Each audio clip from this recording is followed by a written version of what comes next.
To create a simple spinner loading animation, we can create a div element within the class circle. This will be the container for our spinning circle. Now let's move on to our CSS. The first thing we'll do is set a background color of the body to a shade of gray, which we'll set to RGB 33. Set the green also to 33. The blue also to 33.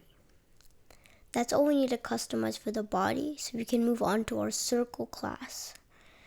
So when we target the .circle class, we can set the position to absolute, which allows us to position it exactly where we want it on the page.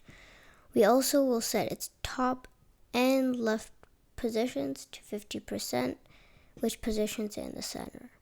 We can then use the transform property with the translate function to shift the div back up and to the left by 50% of its own width to center it. Then we can set a width of 150 pixels and a height of 150 pixels and a border radius of 50%, making our circle.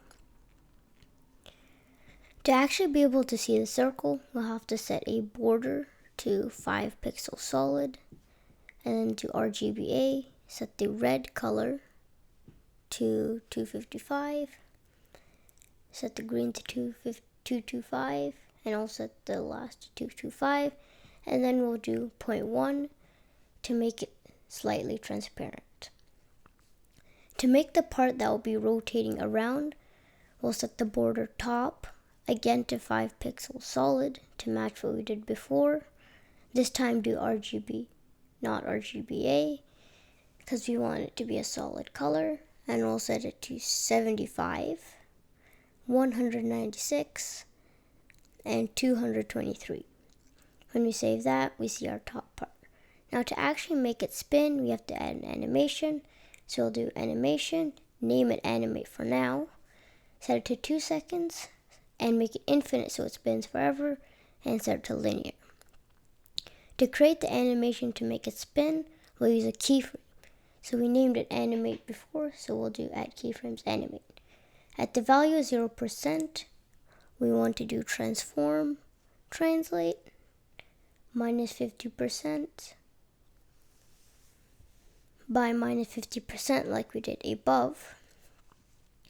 And then next to that bracket, on the same line, we want to set the rotation. So at 0%, we want the rotation to be set to 0 degrees. Then we can copy that small block of code, and then paste it below.